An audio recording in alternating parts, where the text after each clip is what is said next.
Hello, everyone. This is Judy Ann McNamara, the founder of MICHE, the Montreal Institute of Classical Homeopathy, an international school of leading-edge holistic homeopathy that has been in operation since 2005. I recorded a podcast for Eugenie's holiday special about what the latest research reveals on how homeopathic remedies work, as well as a bit on the MICHE method, which was developed to take advantage of those revelations. In this second podcast, Adam Fiori, a MICHE homeopath and naturopath, a MICHE teacher, and clinical supervisor with over a decade of clinical experience, illustrates the MICHE method and provides important hints about child case taking with a very interesting pediatrics case. I hope you enjoy it, as well as the holiday season. Just so that you know, our website is michmontreal, all in one word.com. You'll find interesting blog articles. You can subscribe to our newsletter, email us at info@michmontreal.com, or follow us on Instagram. So now, here is the case. Children are the next generation, and I think that's always been my interest in working with children. Also, this is a classical homeopathy webinar. You know, at MICHE, that's not all that we teach, but today I'm talking about from that angle, from that bias. So from that ideal bias, etc. Planting the seeds of homeopathy in the next generations. I mean, what a beautiful thing to do. A lot of people who come and see us have experienced homeopathy. It might come from other places around the world where they grew up with it, and that's lovely. And they come back because they know that it worked for them when they were young. The whole teachings around pediatrics, I'm going to do a short summary, and then we're going to go into a case. So basically, the same principles apply to both children and adults. We need to deeply understand the individual. And we need to understand the challenge that they're facing. And this is the principle that you're going to hear over and over again about susceptibility and adaptability. And it's one of the key things I do when I'm using classical homeopathy with kids, is I always have the question in my head, what can this child not adapt to? How can we help this child adapt? That's the main thing. If I can't answer that question, then I can't suggest a remedy.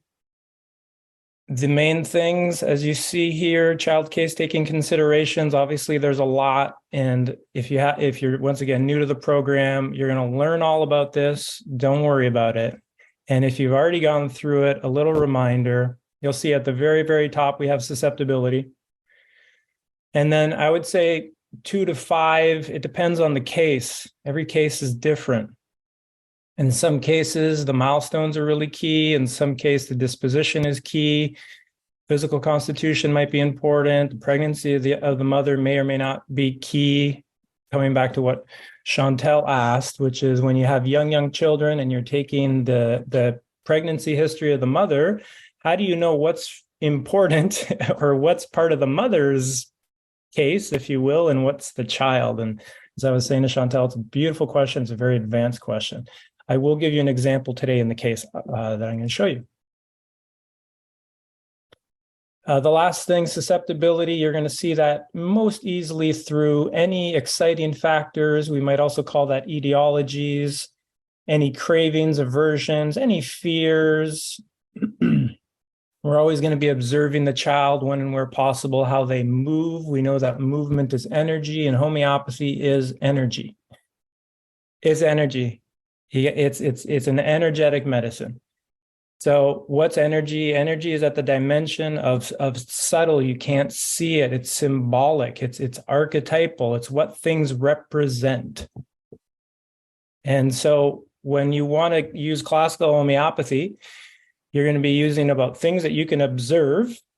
You'll see what those are in the case today, but also things that are like symbolic metaphors. So as you know, the level of metaphors, pictures, symbols, as ifs are key. Any drawings, anything creative you could do with a child is amazing, you know.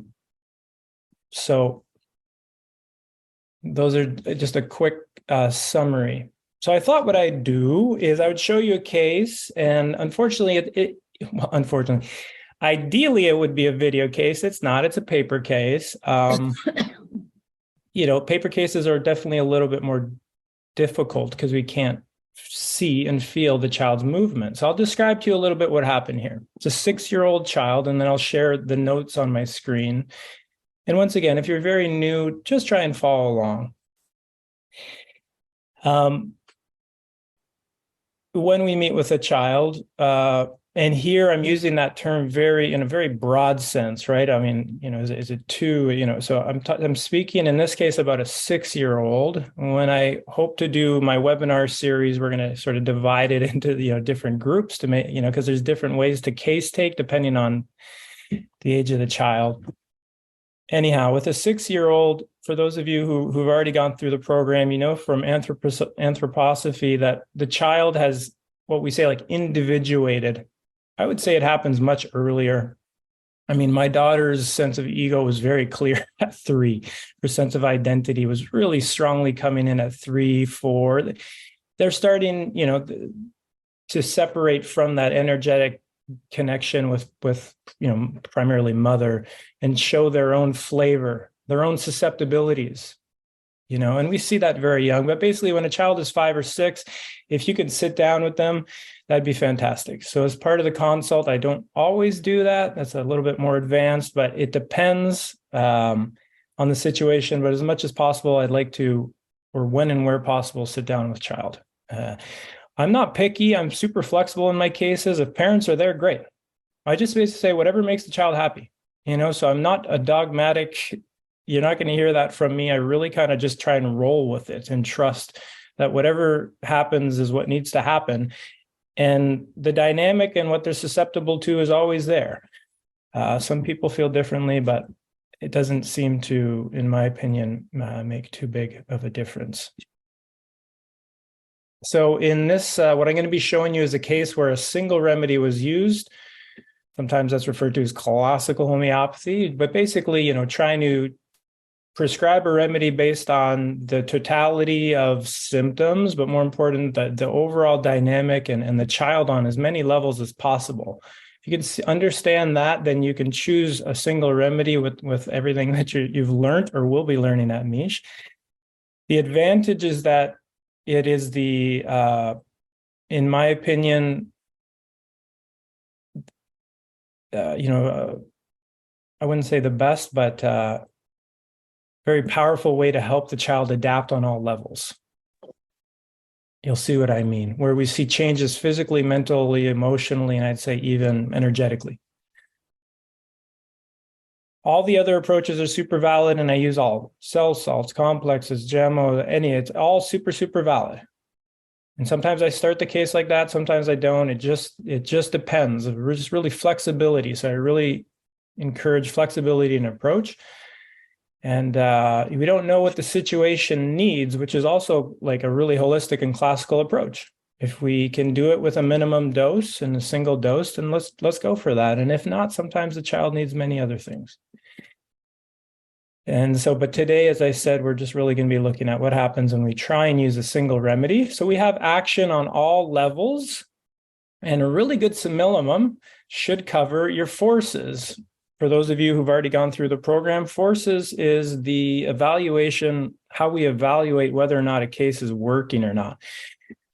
So when I was saying, if you don't know what the child is having difficulty adapting to, in my opinion, you can't give a remedy. Like a classical remedy, you have to say, what does the child have? If you can really name what the child is having difficulty adapting to, then you can fill in the forces. And at Mish, that's an acronym. The F stands for freedom, the O stands for objectivity, etc. And those letters in that word, we evaluate them with parents to find out if the child is doing better. So I'll show you that in this case. So what happened here is I sat with a 6-year-old, and the case was taken via Zoom. I sat with the child and mom for about, 20, 25 minutes, and then I sat with just mom. I also used the intake form pretty thoroughly In most cases, I'll try and show you that at the end, and I've made some adjustments to my intake form. I'll try and share that with you. So this boy was 6 years old, and he sat there, and he was looking at me, and he sat quite still, and he had fair skin and light blonde hair. His average weight and height for his age. And he wasn't moving very much, and he seemed to be, I'd say, fairly obedient, if I could put it that way. You know, his mom never had to say, sit back down or anything like that, which is very, very difficult on Zoom, as you can imagine. So sometimes what I do if it's a Zoom case is I will say, or if I usually try and speak to the mom one-on-one or the parent or the guardian at some point one-on-one. And I say, describe how your child would have walked into my office. Ideally, they coming into a physical office. And so when that's not possible, you just have the parent tell you. The parent knows. And so coming back to your question, Chantel, when you're asking parents for information, more often than not, I use a lot of the information. And unless there's a real reason why my kind of inner meter tells me that I don't know about what they're saying, and I find that's more rare than common. And so, for example, would the child have their head down? Would the child come straight up to you? Is the child looking at you? Is the child behind mom? Is the child racing and pulling off your books off? So this is the movement. This is the energy of the child. In very simple terms, is the child like an externally, like they're just moving freely, or they're more internal, external or internal? And so this child was sort of still and close to mom, but not hiding behind mom. And, you know, he was sitting there on his own, but he wasn't moving around. He didn't need to be disciplined or anything like that. So that tells us something right away about the child. And it eliminates hundreds of remedies. So even if we're just thinking about 150, 200 polycrests for children, which is also what I tend to do. I'll say that now. I am of the bias that why not try and use those remedies that we know super well? When you go outside the box, it's wonderful, and we often have to, but more often, in my opinion, we don't have to. So I'm not going to go start thinking in numbers and advanced systems, and that just throws you off the mark. Just stay with the energy of the child. So right here, the child's not aggressive, the child's not destructive, the child's not outward in his energy. You just eliminated all the spider remedies, any of those remedies, it's just done. Forget it. There's no way you're going to give that remedy to that child. It's not going to help. No matter what kind of fears they have or anything like that, it would be very rare, even if the child says they're getting chased, they don't like spider, as an example. But this is a calm child. And so you'll see, and then obviously it's whatever we observe, whatever hypothesis you observe needs to be confirmed by the parent. And then that's when it's what I call a solid symptom. So in this case, as per the mom, and I can share all this with you after, obviously this is going to be a lot of information, but just do your best to follow. Try and keep it simple. The mom said that the child is having a lot of anger and frustration. He has a younger sister who I also met, and I would agree with what the mom says. She's quite aggressive. She was one who needed much more of a spider type of remedy, and she would bully him. So here's an example of the child is having difficulty adapting to a sibling who has a different energy than him. He doesn't have that energy at all. The other child does. There's other siblings.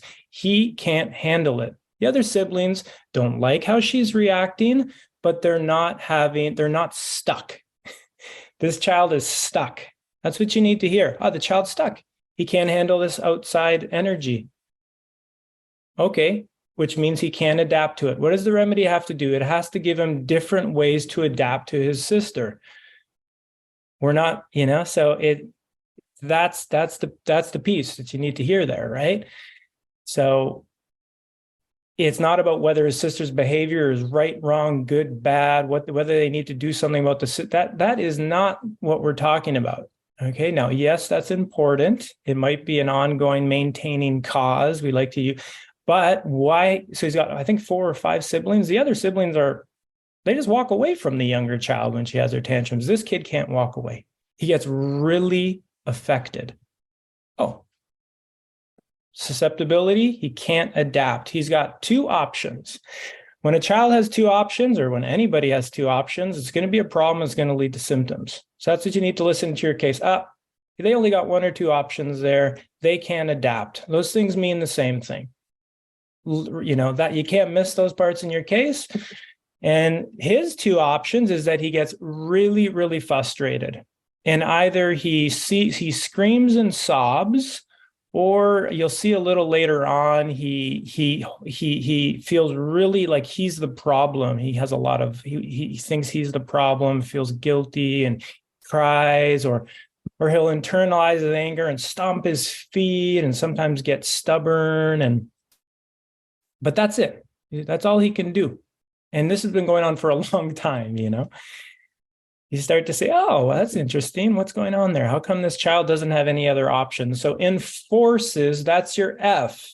He's got no freedom of response. He's got two options. That's not freedom. That's the opposite of freedom. So adaptability, you need to have a lot of different ways to deal with life because life is challenging. That's adaptability, and child doesn't. So let's see more specifically what happens. I'm not going to go into this part too much. He does have a speech apraxia, and the main thing there is that he goes into the same kind of reaction. He gets very, very frustrated. He's got a speech pathologist. He gets very frustrated with himself and kind of internalizes his anger.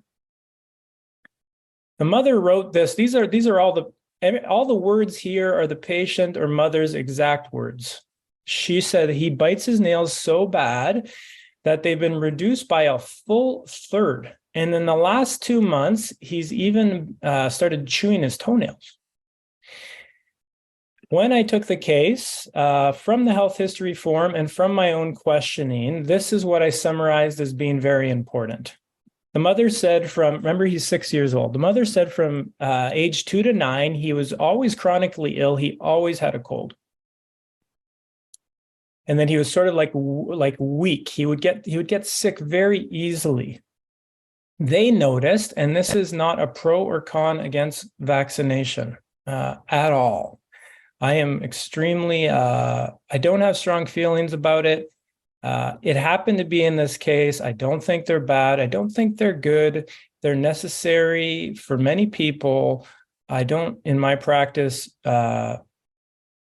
have a strong opinion against them in any way, to be frank. However, in homeopathy, if you look in the history of homeopathy and you're going to see a lot of extreme beliefs, and that's fine. It's not the way I roll, but I do think, like anything else, like a child can be extremely susceptible to the sun.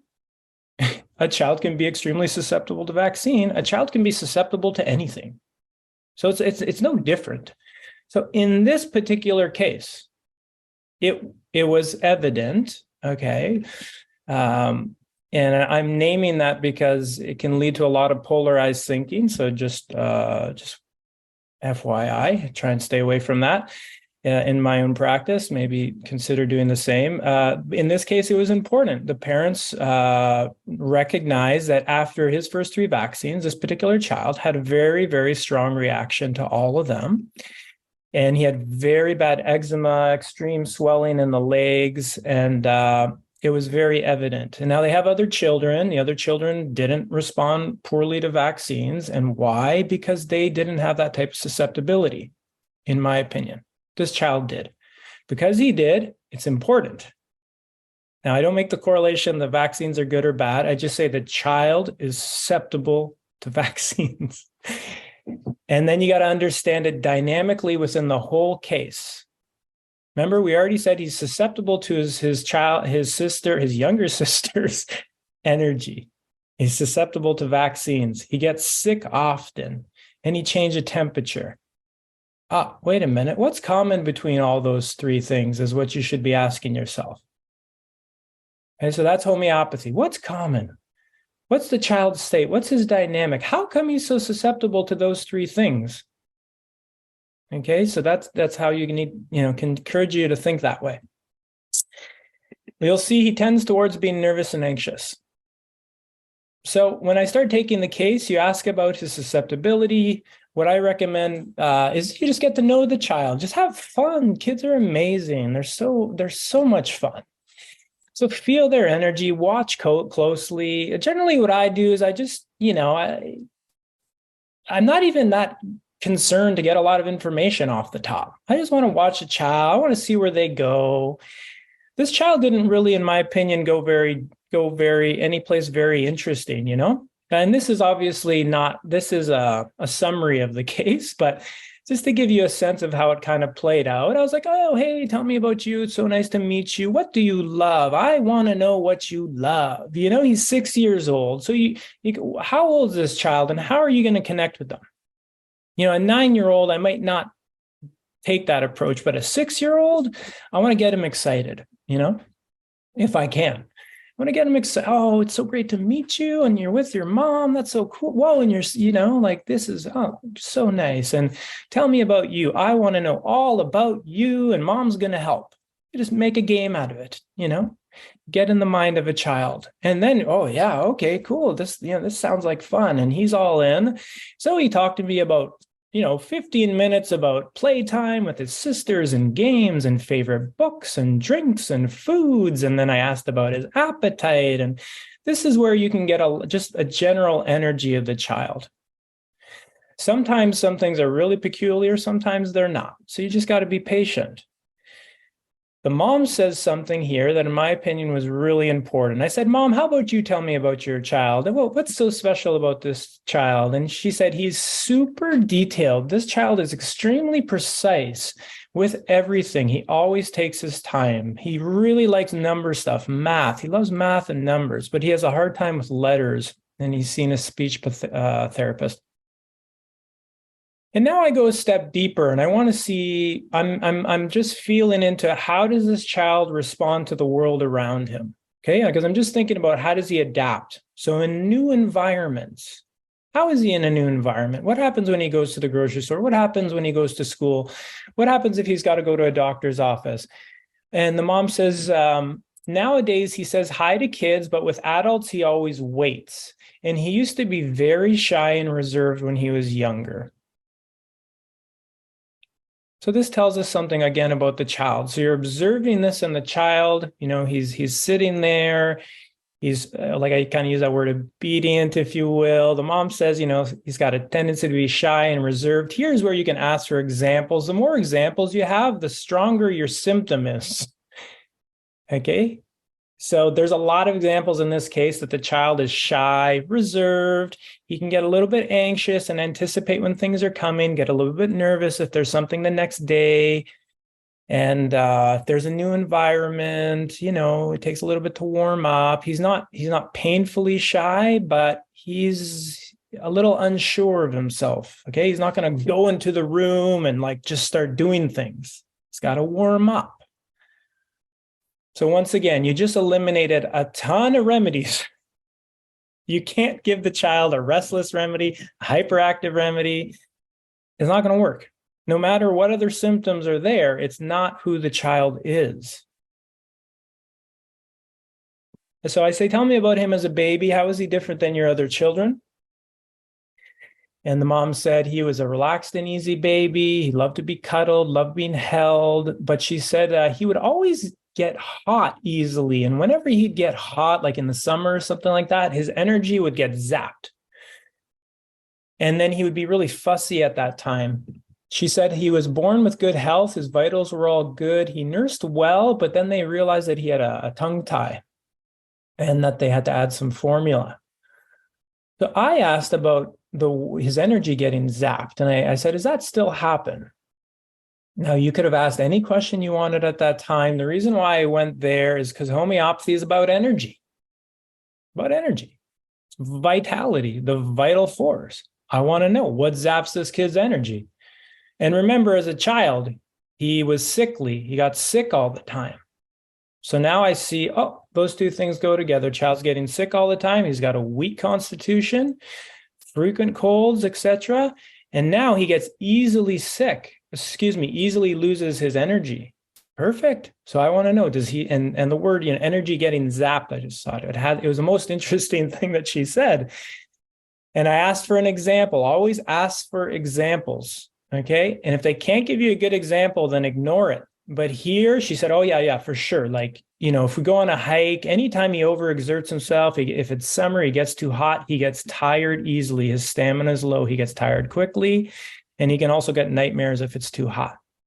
So once again, now you start having a global symptom, a global dynamic. You need a remedy for possibly, let me say that, hypothetically, you might be, and now obviously when you're taking the case, you might not be making these connections in real time, and that's fine. You might be making this in your analysis after they leave and you look at the case, okay?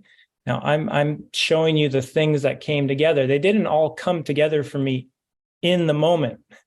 These are things that after I say, okay, I got a couple ideas for the remedy. Let me just reflect on that and I'll get back to you. And then, this is when we analyze a case.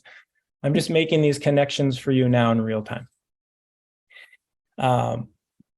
So from here, she brings up an interesting thing. She says the child gets nightmares when he gets too hot. Now, remember, this child's 6. Children at the age 5, 6, they got crazy imaginations. They scared of, not all of them, but many of them, just their minds, a lot of fear is very common.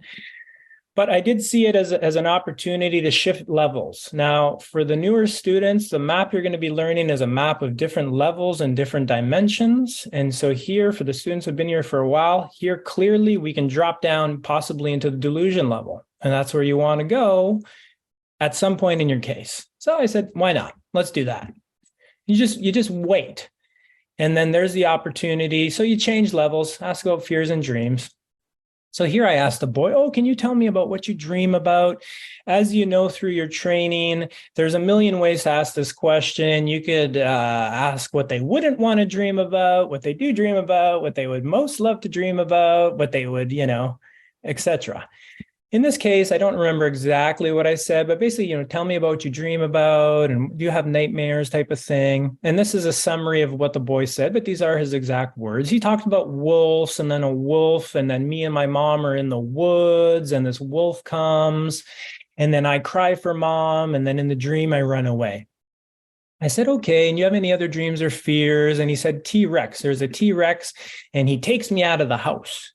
And then he had another dream about these big, horrible owls that are very bad. And it was at this time that the mom kind of spontaneously reiterated, oh, yeah, he's a very cautious and methodical child in reference to like how he was sharing the stuff about the dreams. So I thought, oh, that's interesting. Remember, anything that is really spontaneous that comes up in a case that's spontaneous, that's emphasized, is sometimes very important. In this case, you have a theme. You have a theme. Once again, she's talking about the child's nature. Remember earlier on, she talked about the child, being very detailed, precise. And so here, remember synonyms. Detailed, precise, methodical. This is the child's energy. He's detailed, he's precise, he's cautious, he's methodical. So now, if we're just thinking about polycress as a homeopath, oh, your life just got way easier. You're down to, if you just want to go with 100 remedies, you got a handful that are methodical, precise, orderly. Okay, so this is one way to work your cases. And then I was more curious. Now, we could have gone into dreams and all this stuff, but, sometimes I say the child's 6. The mom isn't telling me that nightmares are a huge problem. She's not telling me the child's terrified at night.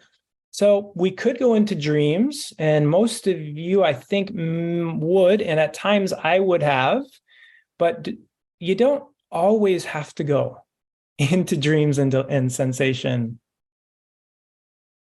Okay, with kids' cases, I'm going to say that again, you don't always have to go into the deeper dimensions. What you need to be addressing is what the child is susceptible to.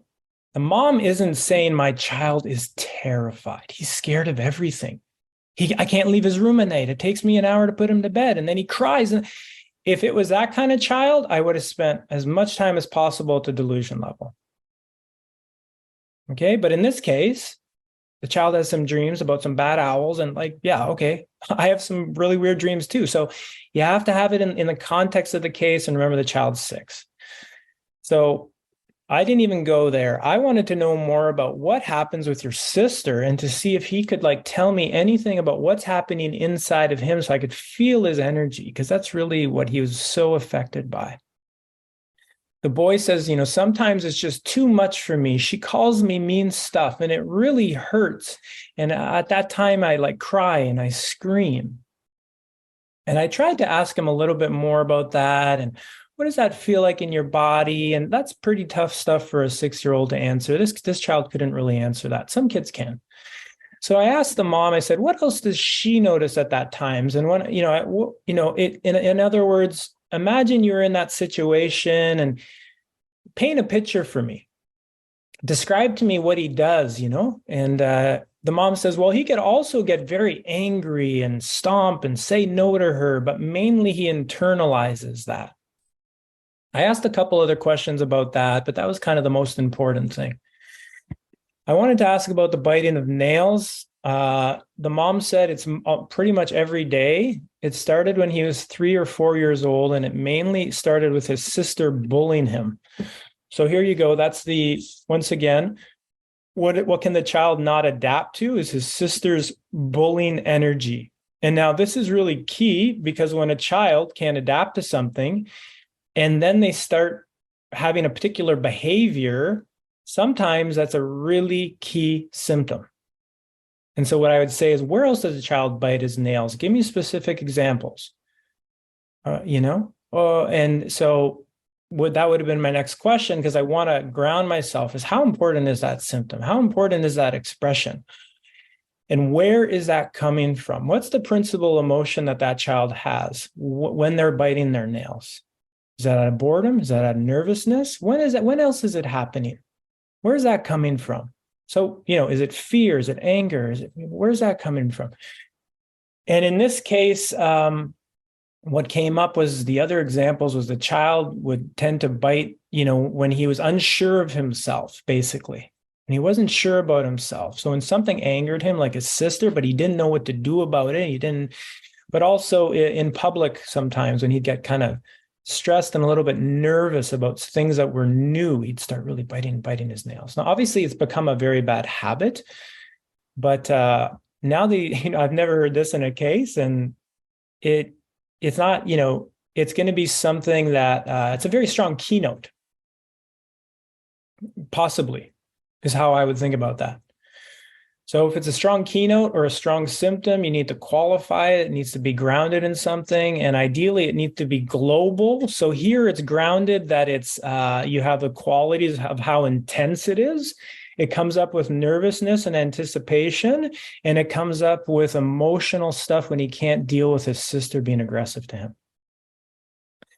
So at this point, I thank the boy, or however I'd say, so nice meeting you, and just, give him all the good feelings I can give that child. And then I ask him if it'd be okay if I spoke to his mom a little bit, stuff like that. Obviously, I told the mom this ahead of time, that we're going to kind of be flexible, see how it goes, but that today's going to be a little bit of a mix about, I'd like to sit together. At some point, I'd like to talk to you. And so that's what happened. Now, one of the things, coming back to your question, Chantel, in general, specifically, how can you, with the younger kids, how do you use the information of the parent? I'd say with prudence, but as I said before, I do use a lot of the information. I tend to use more, if I'm using the information, I want it to be qualified. I'm going to ask for examples. Always. If they can't give me good spontaneous examples, kind of falls flat. If the parent is emphasizing it, it's important. They live with the child every day.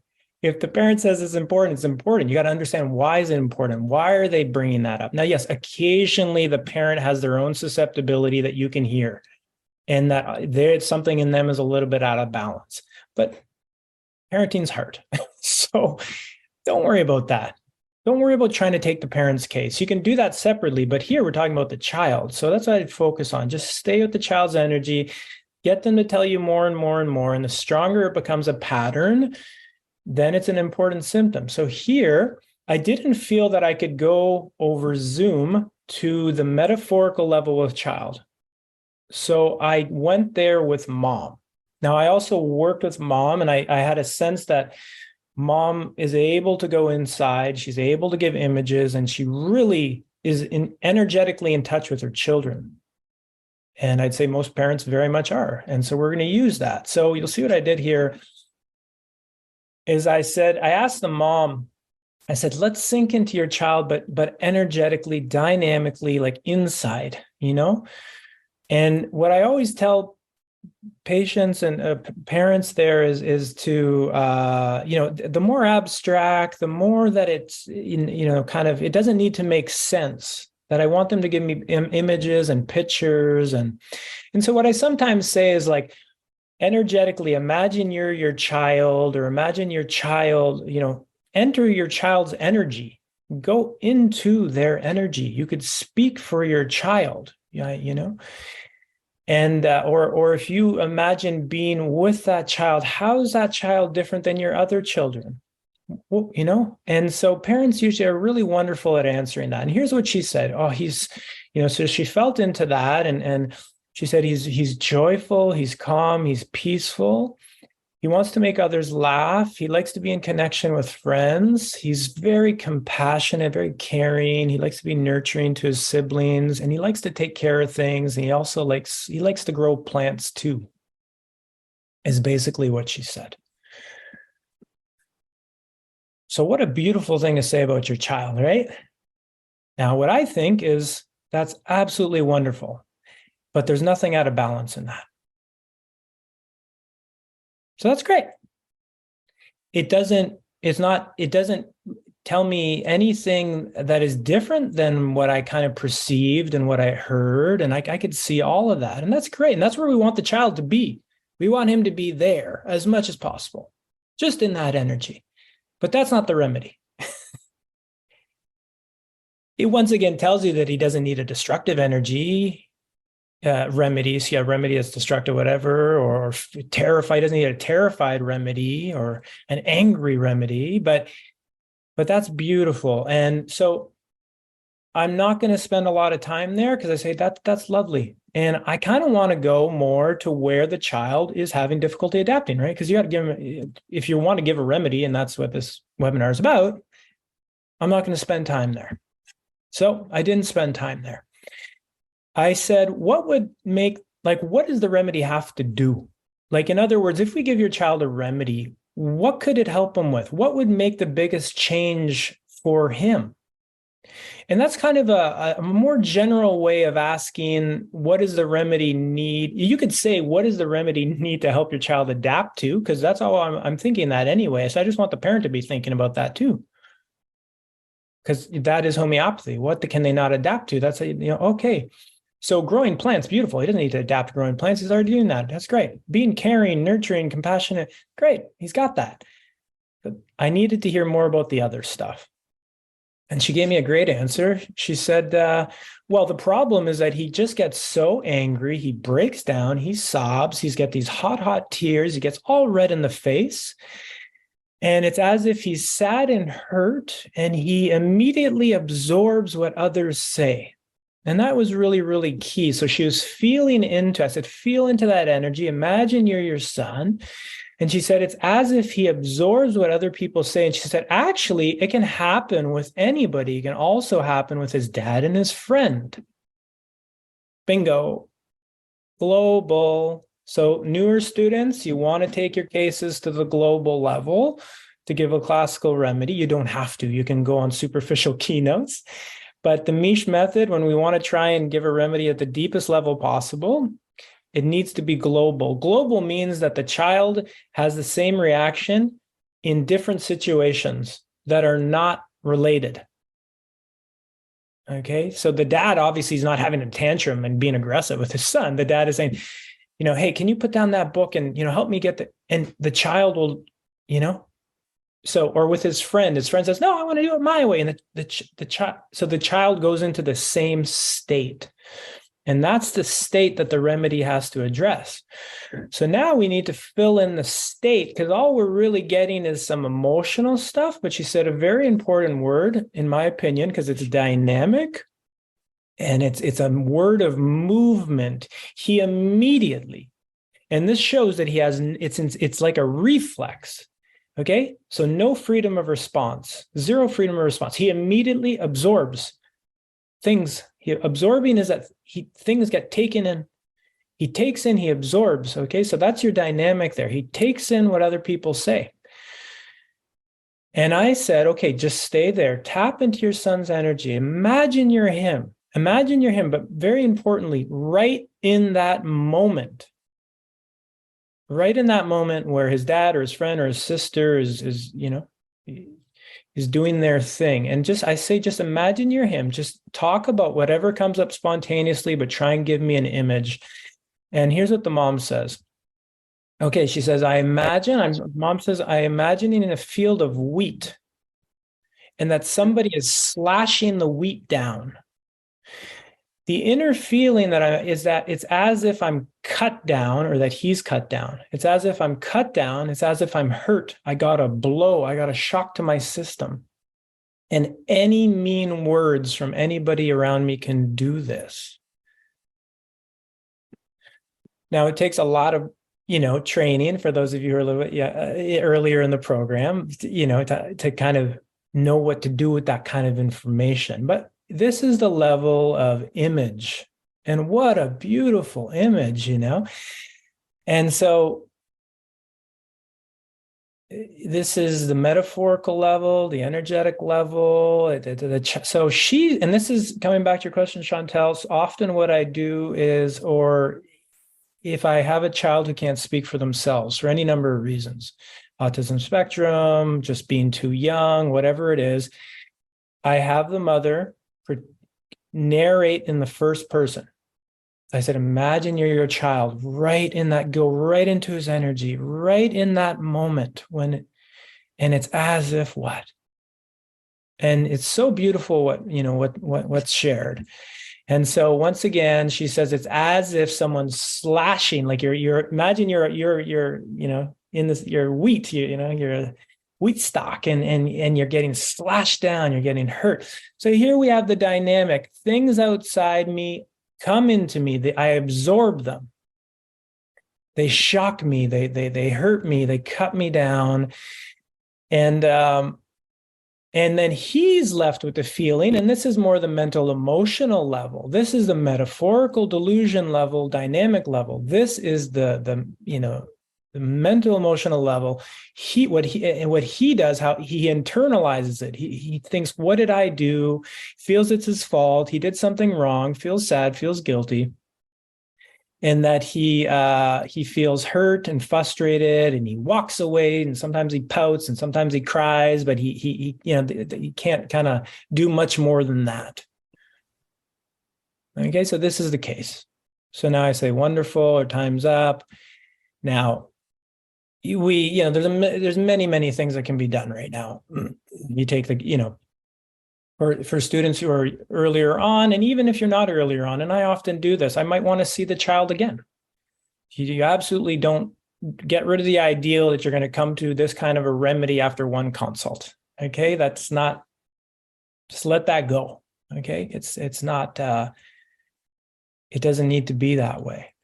You just meet the child. There's many different approaches. You're going to learn all those approaches in this approach. And just because we're learning, it's just fun. Sort of see, well, what was the remedy? What did the remedy do? So let me show you what the remedy did, and then we're going to learn about the remedy. Okay. So now this child's been on this remedy. It happens to be for 2 years. That's not always the case either. Sometimes the child just needs the remedy a few times. They move through it and they go to their next stage. Sometimes the child needs the remedy for a much longer time. That's much more advanced conversation. But there's no one way. In this case, I'll show you what happened in the first month or two, and then I'll tell you what happened now. It's been 2 years. So the child got a single dose of the remedy in 200. I usually ask for an email update from parents. And around, it depends. Sometimes day 5, sometimes day 10. It just depends on the type of situation. This is what the mom says on day 17. So she says, he seems to be doing very well in the remedy. I actually don't see his fingers in his mouth. In the first 10 days, he only had one instant of feeling like something was his fault. And before, it was happening every day. Okay. So you always have to say, well, how often was it happening? It was happening daily. Now it's once in 10 days. And so she says, overall, his emotional state improved by 50%. Thank you for helping my children, etc., which is, obviously the type of email that, gives you motivation to continue in your work. And that's wonderful. On day 31, usually I would have met with the parent before. In this case, I didn't. I don't quite remember why, but nonetheless, she says, okay, I think we're on the right remedy. And this mother has used homeopathy for a long, long time. So I really trust her intuition. She says that I actually had to cut his toenails today for the first time in years, and his fingernails are looking better as well. And he hasn't had any unexpressed, unwarranted guilt in the last week or two. Okay, so then I recommended another dose of the 200. I then had a follow-up after another month. And this is in person. So this is just a very short summary. This is the patient's words, and this is the forces, our evaluation technique, where we ask for percentages.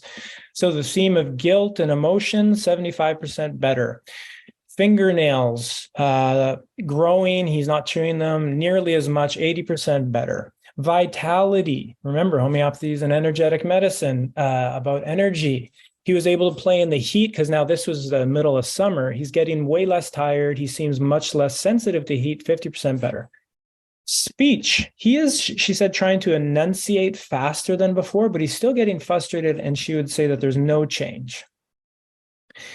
So at this point, I say fantastic. I think we have a really, really good match. We just need to give it more time. I changed the potency because there's changes on every level, but the speech hasn't changed. Would I expect to see the speech change with the 200? It depends on the case, but I'm not surprised that it didn't. We just give it more time. So you would give him an MK in this type of case. And then eventually we went to the 10M, and the child has improved on all levels. It's been 2 years. He's doing wonderful. Obviously, there's times when he struggles like any other child. He's in the world. But basically, I just checked in with the mom before this webinar and like a week or two ago as I was preparing this. And she said, actually, he asked me last night to send you a message to say thank you. And when I asked him for what, he said for all the remedies that help us, like the family, which is interesting because I help the family, and he doesn't think about just himself. He thinks about the family. It's interesting.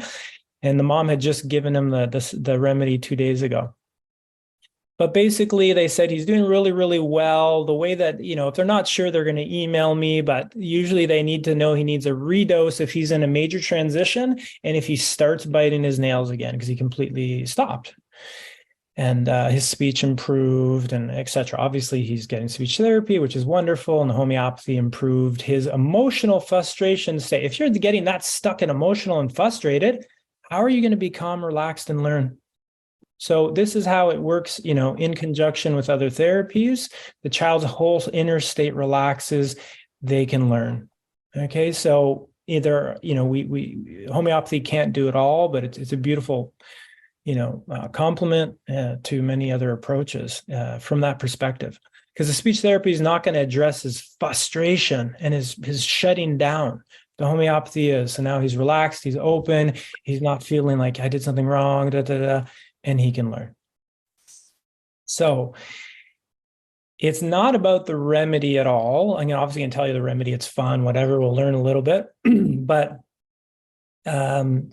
what I wanted to get across today, hopefully, is just kind of more the approach, to revisit some of the key ways that we take a case, inspire you about kids' cases, and hopefully when I'm presenting, I'm giving you some ideas about what to do and stuff like that, and how to take the case deeper. I know there's a lot of specific questions, but today's a little bit more general. So, for some of the students who are just starting, really don't worry about what the remedy is. The key thing is about adaptability. The main take home today is that you understand, what is the child not able to adapt to? And you start to hear, oh man, homeopathy can do that. It can address the nail. How does it address the nail? How does he stop the behavior of biting nails? How does he get way less? How does that even happen? And so that's why you're at Mish. So welcome. You got a number of years to help answer that question. And but really, it addresses the inner state. When the inner state is addressed, the child, his whole inner energy, his whole nervous system just relaxes with the world around him. He relaxes with the world around him, and then he has more freedom of response. And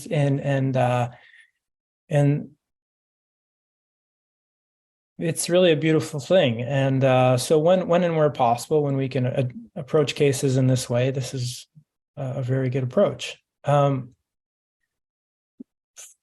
Any ideas what kingdom we might go to now for some of the students, and just some ideas? Just love to hear from you guys. I'm going to go about 10-15 minutes over. I apologize if you have to leave at 12. Email me and I can send you the recording of the last 10-15 minutes.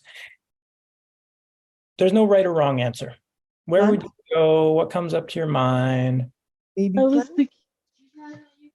plant, because of the great sensitivity to it, external world. Okay, great. So lots of plant ideas. Anything else? I will stay with the mineral. Henry's saying minerals. How come, Henry? I see it's more about the structure of the kid. Okay, very good. So Henry's saying that. Very good. Yeah. So it's more about the structure and what the child is able to do or not do in terms of his own development. Yeah, it's not about how he reacts. It's how he stays in focus. Yes, it's more about what kind of tools he has to react or to respond to, for example, for his sister. And it's not more about it's not the issue of the reactivity. Yeah. Yeah. Very interesting. Good. Yeah. So very good. So basically, in terms of the basic kingdoms, if we don't go too outside the box, we'd eliminate animals and nosodes. For newer students, you're going to learn all about this. I know I keep saying that. Just try and follow. But basically, here we'd be thinking about, okay, like what could be a mineral remedy or a plant remedy in homeopathy. Very good. And I would say keep those both. So that's great. So you have two good options. You've eliminated half of the map if you're thinking through kingdoms. Okay. So that's one way to approach the case. Okay. Through kingdoms. One of the difficulties there is in terms of the plants, if you go down that road, is that there's no sensation level. Okay. So that's going to be hard. There's a little bit where the mom said, he gets cut down. It's like cut down, like the wheat that gets cut down, the blow and the hurt. But that's really all you got to go on. So you can go to ranunculaceae, ranunculale, like, compositae. Remember, if you're thinking compositae or stuff like that, they're way too advanced. Compositae is row 6 remedies. Okay, so just forget about it. That's not going to work. This child is not that. The row 6 remedies are about autonomy, authority, power, leadership, responsibility, pressure. No, this child's not there at all. So those types of remedies, those plant remedies aren't going to work. So that's when, if you start using Sankaran schema with this kind of case, you might give the wrong remedy. So I wouldn't use it. And that's often what I would recommend. So with child's case, you better be flexible. And if anything, I might a little bit go down Henry's thinking, which is, okay, I can't really go with the plants because I don't have enough sensation, and I can't use any of the advanced plant maps, in my opinion, because once again, it's not really about being emotionally wounded, emotionally hurt. Yes, the child gets hurt emotionally, but that's not the whole dynamic in the whole case. Generally speaking, the plants get shocked. They're so sensitive. They're emotionally hurt. And then there's a lot of sensations. And then you go to the plants. Here, if we look at the whole dynamic in the case, it'd be hard. There'd be some things we need to overlook to go to the plants, basically. So, for example, what I was emphasizing, the child's nature. child's methodical, the child's orderly, the child's cautious, the child likes numbers, the child takes his time, these types of things. Okay, so let me show you kind of what happened there.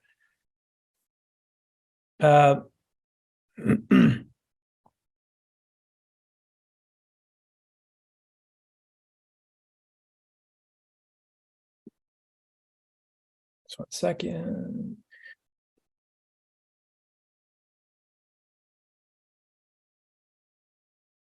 Okay, I'm going to give you a quick little summary about key points, and then I'll show you the remedy, and then we'll wrap up today. So the key points here, homeopathy is dynamic, kids are dynamic, so you got to, as best as possible, be thinking dynamically. Dynamically, I was saying, like, is at that level. Remember that stalk of wheat that absorbs everything. Suddenly it absorbs, everything comes into it, cuts it, hurts it, affects it.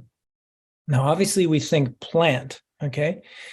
But it could also be the mineral, as Henry was saying, right? So more importantly is that you're thinking dynamically, you're thinking in images, you're at that dimension. But remember, we also need a remedy that covers that, but ideally covers some of the strong keynotes as well, right? So if we could be flexible in our approach, the keynotes are really important. So if you just stay with that part of the case and you try and fill in kingdom sensation, what about ill effects of that? What about vaccination? What about the ill effects of vaccination?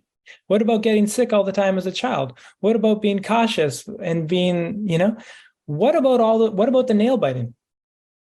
And that's sometimes where we go off in our prescription, because we go too fast into the kingdom and you just forgot about all the keynotes.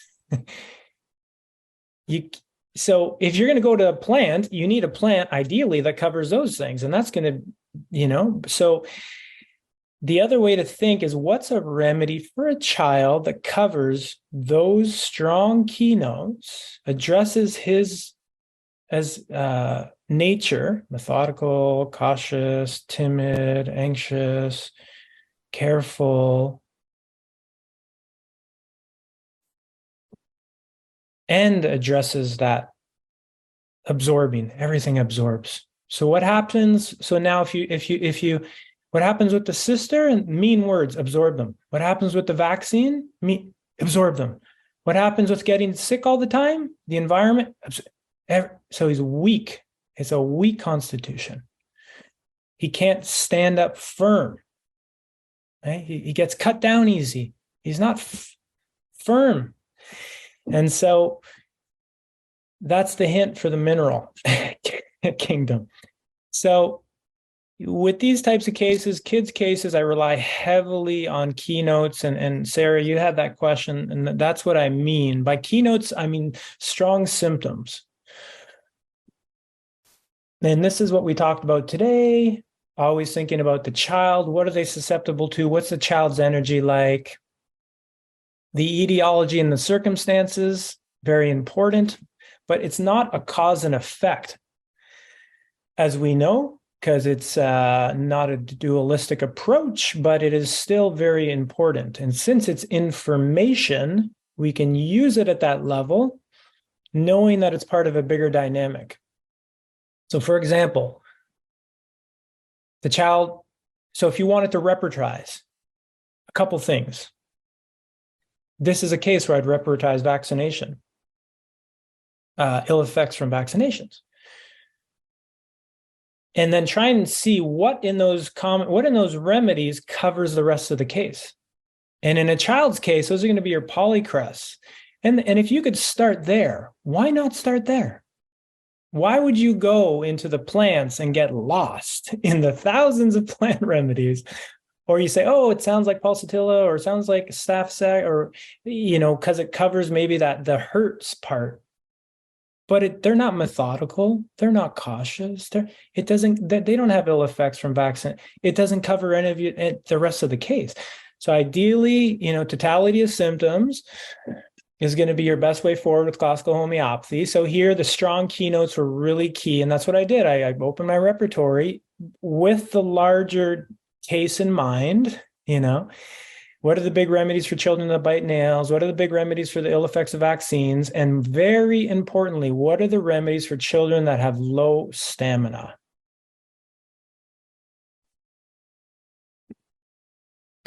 So I'm going to share a little short video about the remedy.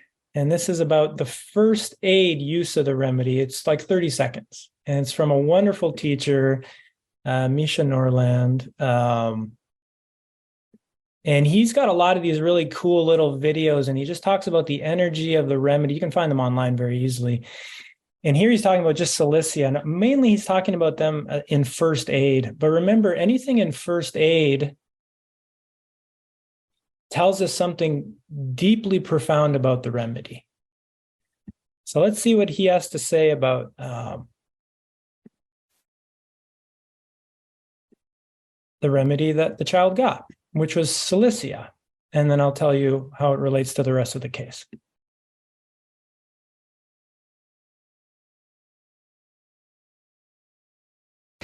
Silica is made from flint, and its most common usage in acute and first aid work is to stimulate the body to expel foreign objects, which could be as simple as a thorn that's got embedded in your toe or your hand, what have you, and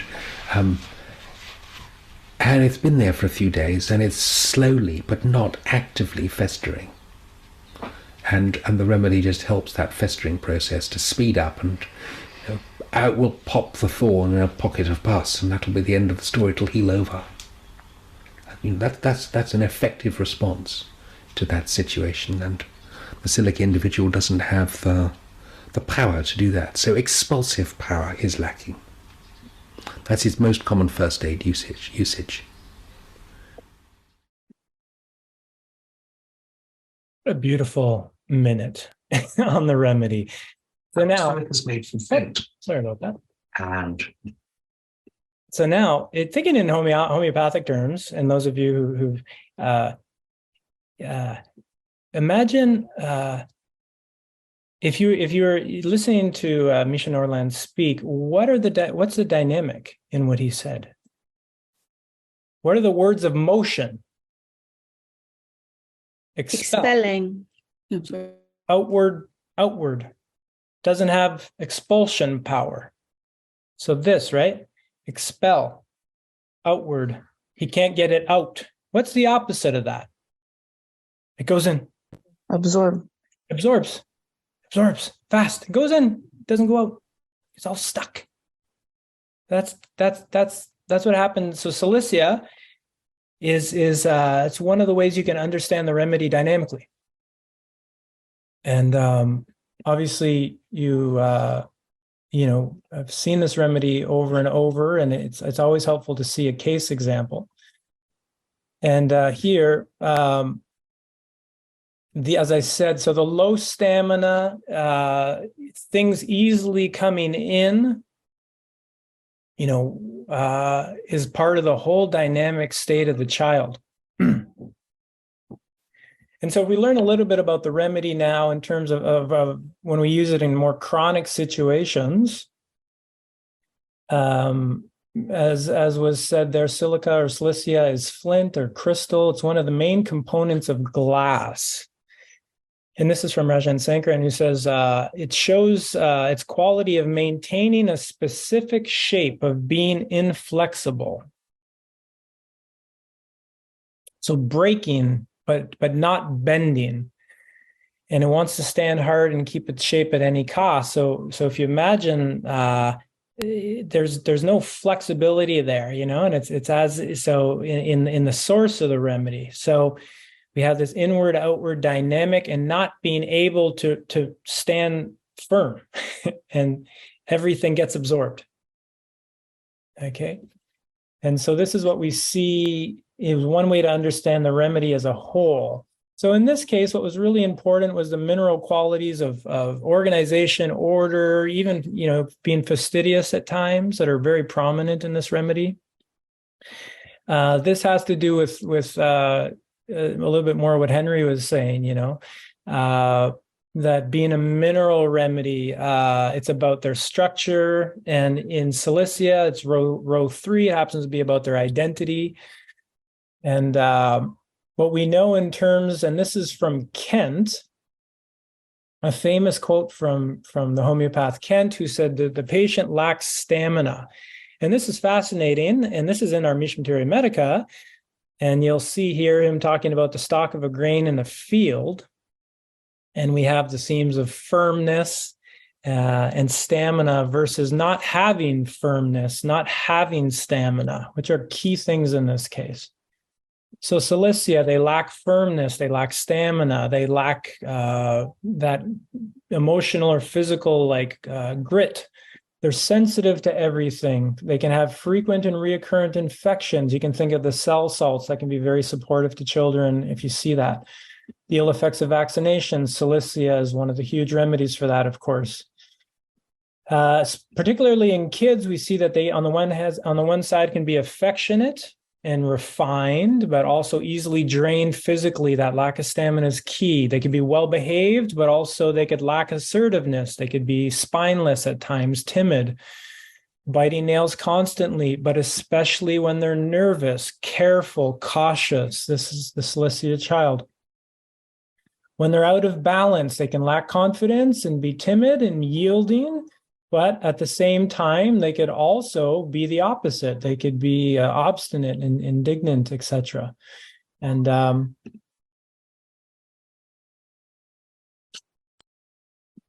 there's obviously your whole life to learn about Cilicia. But this is, in some ways, Sarah had a question around the keynotes. And, this is what I mean by the keynotes. So it's a remedy that, those are the strong keynotes.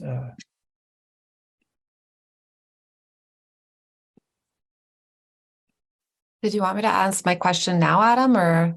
Oh yeah, sorry. I thought it was no, sorry, go for it. I wasn't sure if that. I thought that was the question. No, I have a specific question about keynotes, actually, because it's a way that you presented the case that I hadn't really looked at it that way before, but particularly with child cases, I find so often that's when the parents come is because there's a particular thing like the nail biting, there's something very present, and I have a child case where it's chronic migraines and OCD style behavior that's now creeping in. So my question is when, pardon? How old is the child?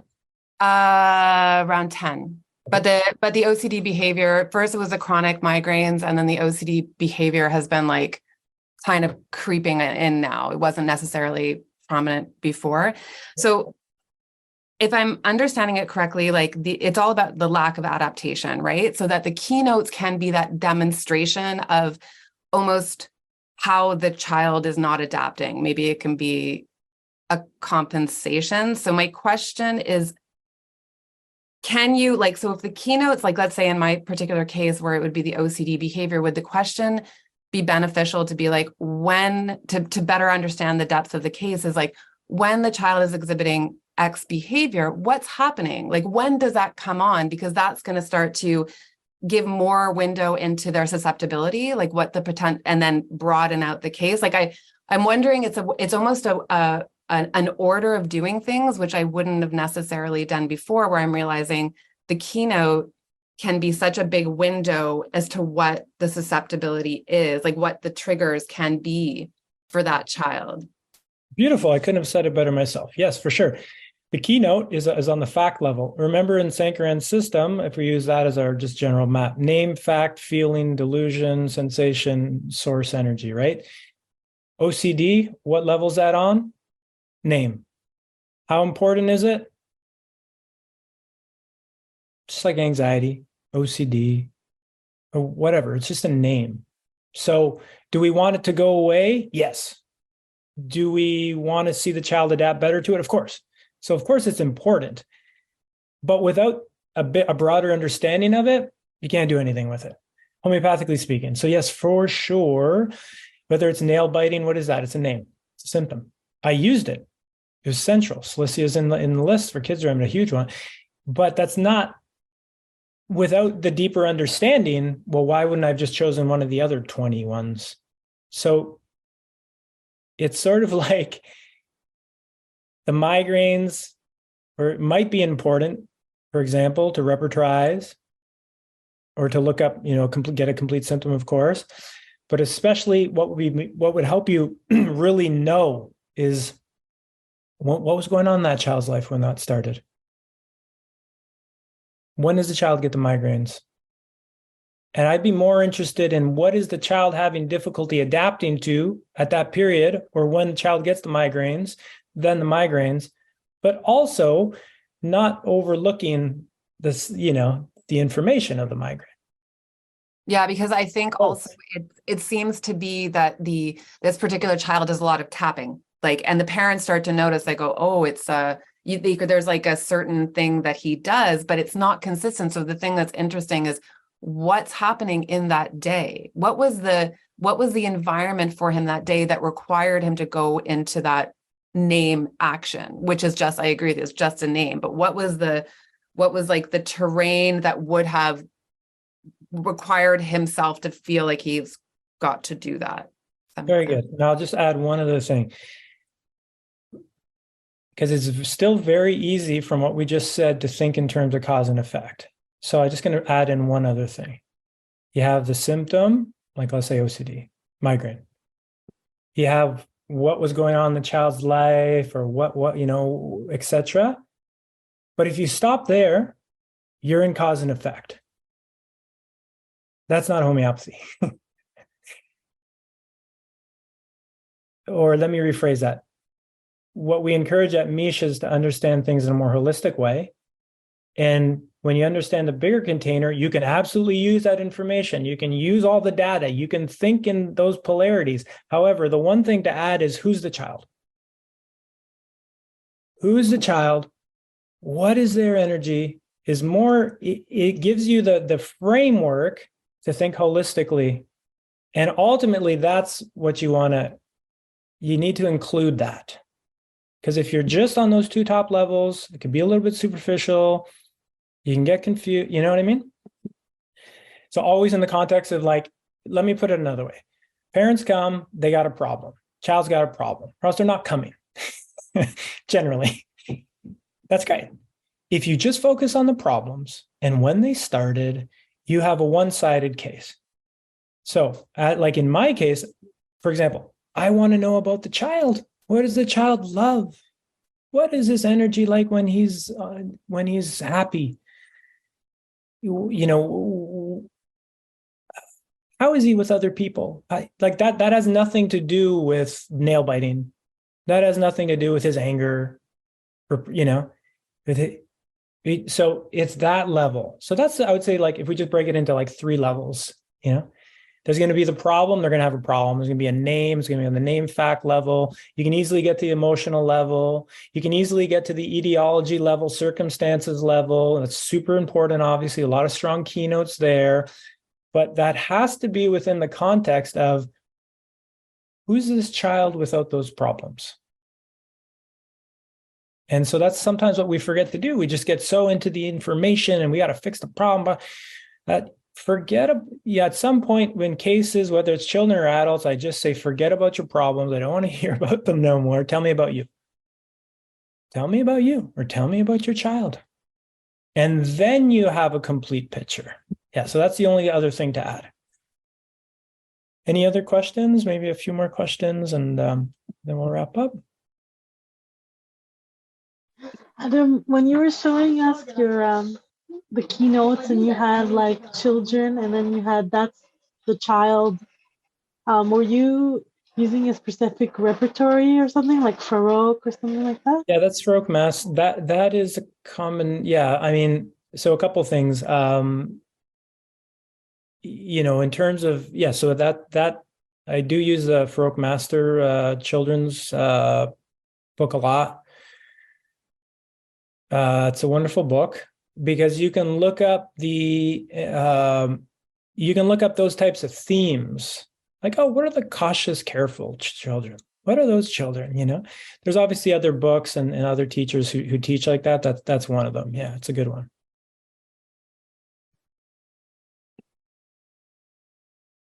Sophie, you were asking, hi, Sophie, you're asking, is there a good reference for children polycrust remedies? Yeah, the first thing is, yeah, definitely review. That's a really good question. Maybe I can post some things to the Google site, you know.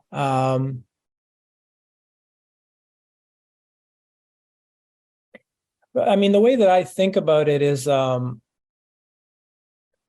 the Froke Master, there's a couple other ones, obviously. And if you look, you know, that are really pediatric specific. Sometimes the way I think about it is a little bit more of just what are the main polycrusts and how does that look like for a child? The phosphorus child, silicate, you know, what, and so the Froke Master is nice in that sense because he kind of gives you, I don't know how many remedies, just as an example, the 100 or so remedies that are very often used for children, and he's going to be speaking, you know, very commonly how the flavor of the child. Yeah, I think even if you just look at like if you look that up and look at the table of contents, and those would be very common remedies for a child. Adam, one day you recommended me the Grand George book for children. Yeah, did you find that helpful? Yeah, I got it.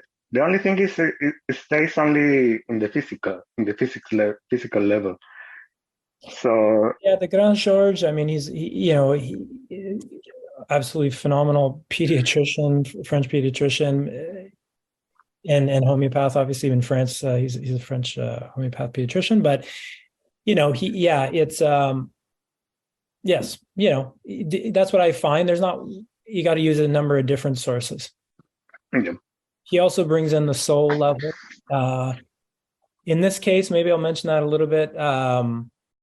You know, if it's important, you can't use all the, how do I say that?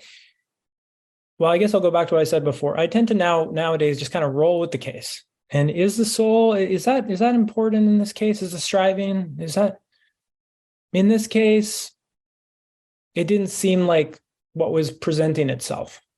That's not what was coming up, you know? And so in another case, if the parent says, you know, my child is just so competitive, they have to be the best. They're so like, I don't know what is driving that. Like, you know, everything we try, the child is just, and he gets this and that. Oh, and that sounds a little bit more like possibly like a striving case, you know? What is that child striving for? What is that competitiveness all about? Then I'm going to use that kind of thinking, use that kind of map. But I'm not going to just try and use all the maps all the time. That just leads to a lot of confusion. So that's where you just kind of need to be a little bit flexible and let the case tell you what map to use. And if you don't know, just take the case, and at the end, it should be apparent.